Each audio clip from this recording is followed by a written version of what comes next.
User QF, подскажите, пожалуйста, как называется картина, которая сейчас висит за вами, на которой изображен зимний вечер и домик в снегу, и продается ли она? Называется «Вечер на Академичке», 50×70, продается. Присылайте заявку на WhatsApp, например, или на почту. На сайт, друзья, заходите, там указано в имени картины, в наименовании картины, продана она или в наличии. Если не написано «продано», значит продается. Так что для информации. Оксана 4904. Расскажите, пожалуйста, сколько оптимально кистей нужно использовать на пленэре и какие? Глядя на вашу работу, видите, что вы начинаете писать мягкими, синтетическими или соболиными, а в конце ударяете по цветам щетины. По цветам, погрубее кисточку я люблю, если... по-разному, конечно, но в принципе даже мелкие какие-то блики там или какие-то мазки интересно делать большой кисточкой, потому что тогда достигается эффект случайности, где-то она не очень точно касается, и щетина дает напряженный такой фактурный мазок. И еще какое количество кистей вы используете? Штук может быть 10. Мне нравится в последнее время и из козы, например, такой флейц широкий, но художественная кисть, не флейц из магазина, которыми там, я не знаю, красят стены. Сантиметров 25, миллиметров 25-20 разные бывают. Посмотрите на сайте в Валберсе или на Озоне я купил. Плоский флейц, художественный. Значит, из козы, он совсем мягкий, но в этом есть какая-то особенность такая, где-то хочется и мягким. Более жесткие есть щетины, тоже флейц. У меня их 2. И потом мне очень понравилось, спасибо Жесси, она сейчас в Черногории, за наводку на кисточки нейлоновые, 100% нейлона. Покупайте их, и они не распушаются. Я, пишу ими, разного размера, начиная там от, наверное, 20 миллиметров и меньше, плоские. Я ими пишу, и потом в воду с порошком, такой в ванночку, где вода налита и порошок, или какое-то моющее средство. Кладу их, под углом, там, я не знаю, где-то там градусов 10. Потом достал, салфеткой протер, и все, можно работать сразу, без всякого мытья бесконечного этого там с мылом. Потом круглые, синтетические, не знаю, соболиные или нет. Синтетические, значит, не соболиные. Они немножечко ведут себя непредсказуемо. Колонковые очень хороши, дорогие, но хороши. В каких-то там деталях где-то тронуть. Пожалуй, я ответил на вопрос. Важный еще момент такой, что хорошо, если есть возможность, берешь темную краску, например, какую-то, да? Прописал, и чтобы ее не вымывать, она же еще пригодится. Берешь такого же размера, флейц, почему 2? Один на светлую краску, другой на темную. Ими орудуешь как-то. Или одна кисточка на холод, а другая на тепло. И ты все время, в принципе, так, сохраняешь эту зависимость. Это холодное, это теплое, чтобы их не мешать. Друзья, я очень рад, что мы этот вечер проводим вместе. Поэтому ставьте лайк.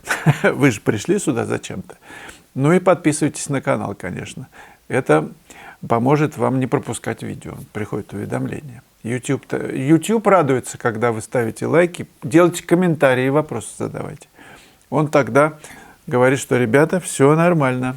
Идем по графику. Интрамарин. Спасибо за поздравление. Это к 8 марта.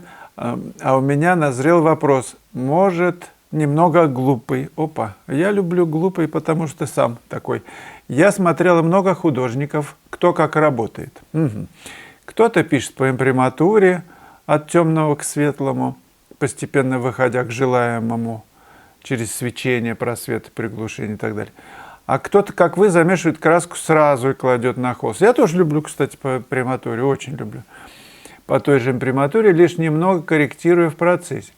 То есть понятно, что пути получения желаемого цвета и результата разные. Но хотелось бы узнать, есть ли какие-то очевидные преимущества у письма послойно Если кратко, я никак не могу понять, зачем возиться так долго, если можно сразу постараться взять нужный тон и цвет и не тратить на это драгоценное время и силы. А если бы было так просто. Когда слышу, что на небольшой пленэрный этюд потрачено 3-4 часа, и это, мол, еще очень быстро, аж глаз дергается. У меня тоже задергался. Там за эти 3 часа все 100 раз поменяется, состояние. Пока ты там растираешь, лессируешь и чего там еще. Я могу понять, когда в мастерской там все стабильно и никуда не спешишь. Что вы об этом думаете? Это просто разные школы, что называется, или есть какие-то неоспоримые плюсы у такого ведения работы. Сама пробовала и так, и так. Но мне ближе сразу цвет брать, а не выводить его часами. Да, конечно, берите то, что ближе. Вы знаете, это, конечно, высший пилотаж, когда все получается прям сразу в тон и в цвет. Высший. Так что поздравляю вас, Интрамарин. Вы победитель в нашем, значит, отделении. У меня так не получается. Я рад, кстати, тому, что не получается. Потому что, вот можно, кстати, намеренно делать, чтобы не получалось. Намеренно закладывать чуть-чуть не так. Почему? И, кстати, потом можно счищать. Потому что, когда ты прописываешь уже более точно, уточняешь, в этот момент появляется некая игра такая. Вот не точно, но живопись появляется. Живопись – это постоянное уточнение. В результате уточнения появляется, как бы ты специально или не специально, но пишешь чуть-чуть не туда. Вот это чуть-чуть не туда, от этого замирает сердце. Ну вот смотрите, я же не сижу, вот прям смирно стою или прям ровно-ровно, как японские. Я раньше читал книжечку «Японцы», кто-то написал, не помню, давно уже был. Там я вычитал, может быть, это неправда, подтвердите, кто в Японии, Японию хорошо знает, что женщинам нельзя спать, например, как-то там, нога там куда-то сюда, и вообще разберде такое. Нет.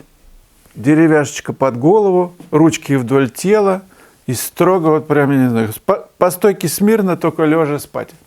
Женщинам разрешалось. Нельзя ничего раздвигать, ничего никуда стремиться. Неприлично. Вы представляете? Ну вот я же сижу. Как только человек принимает более расслабленную позу, это естественность. Она подкупает. Если он слишком напряжен, или у него там все очень строго правильно, это прям от этого лучше бежать от таких людей.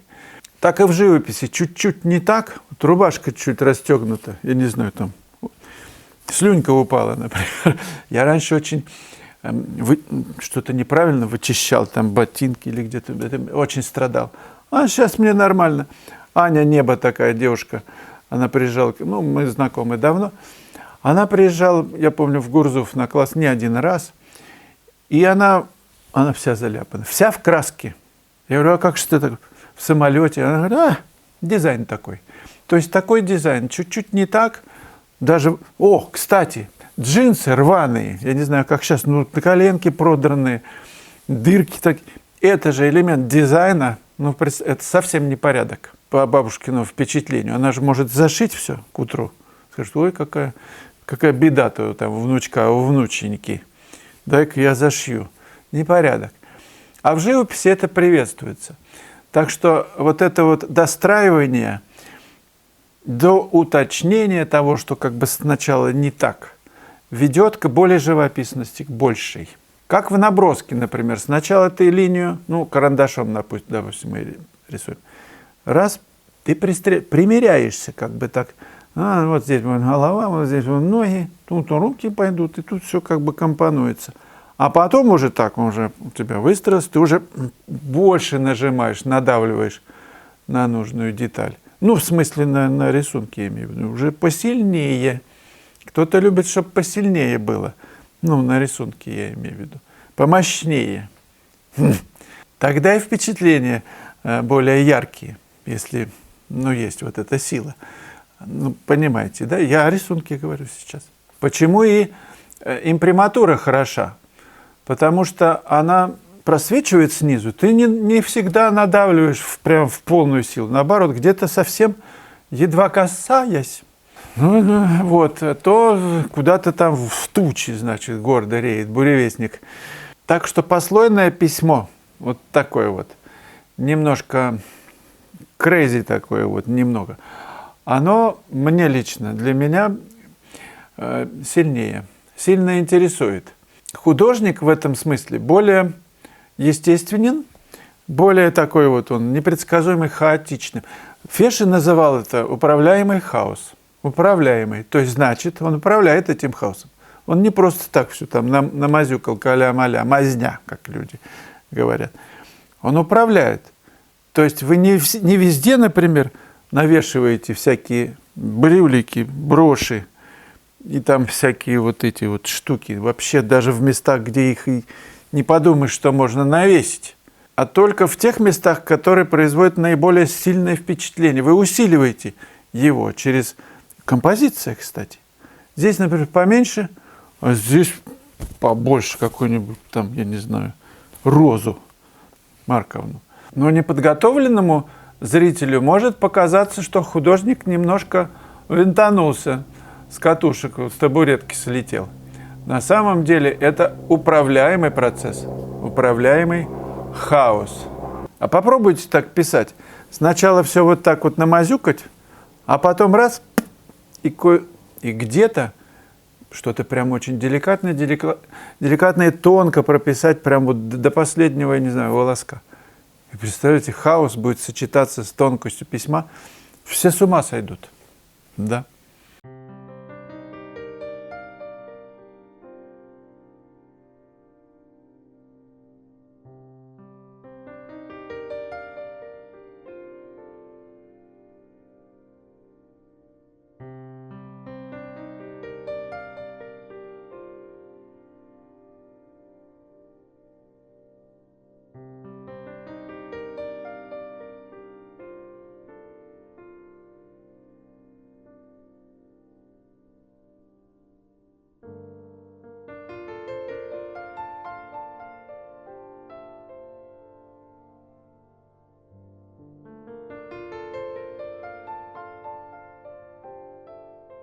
В этот раз в конце видео появится прямая ссылка и моя рекомендация посмотреть этот ролик.